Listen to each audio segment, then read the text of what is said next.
magandang hapon mga kapalaw. Medyo nakakalungkot na balita lang mga kapalaw. Mayroon naman tayong di nasang pangyayari sa ating agency. May masamang balita ang ating coordinator nung nakarang araw. Hindi na daw na rin yung kontrata sa GNT sa agency namin. Ang resulta nito, siyempre mawalan kami ng agency. Kaya ngayon, ilang araw na lang tayo kasi hanggang March 10 na lang o February 28 ang palugit sa amin para magpasa ng resignation saka clearance para makuha namin yung last pay namin o back pay. Nakakalungkot lang kapalo, sayang. Maganda pa namin kitaan dito sa ating trabaho bilang delivery ng parcel.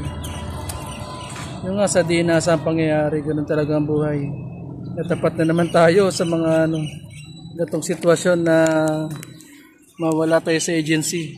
Nakaano pa lang tayo 7 buwan. Mula nang pumasok tayo bilang delivery rider sa ating parcel. Ngayon, sinusunod natin ang ating pag-deliver. Kasi ilang araw na lang mawala na tayo sa ating Sana mabigyan tayo ng agency bago matapos ng February. Bigyan tayo ng agency kung saan tayo malilipat.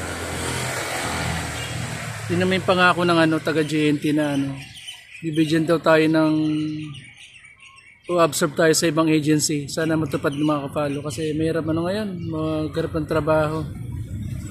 Ngayon dito tayo sa ating area sa Balite, sa may ng Camaricina. Yan. Nakakalungkot lang na kasi sayang, di ba? Maganda yung kitaan dito sa pagde-deliver ng parcel. Tapos mababalitaan natin maglilipat ng agency. Hindi na rin yung kontrata. Shoutout pala sa agency ko sa Job Connect. Shoutout sa inyo. Syempre sa aking co-or na si Sir Shoutout sa inyo. Bilang mga kapalo, good luck sa atin. Sana makakuha tayo ng bago matapos tong buwan ng February, makakuha tayo ng agency. Shoutout sa Asian Now. Baka naman, di ba? Isa sa malapit na agency ng GNT.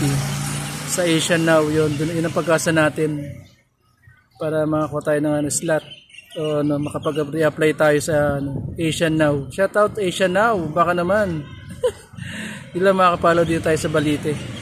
Let's go! Please follow my page. Sana tayo, matuloy-tuloy pa rin natin trabaho. Let's go! Please follow my page, Kapalo Vlog. Let's go! Keep safe sa lahat. And team ng shoutout sa inyo.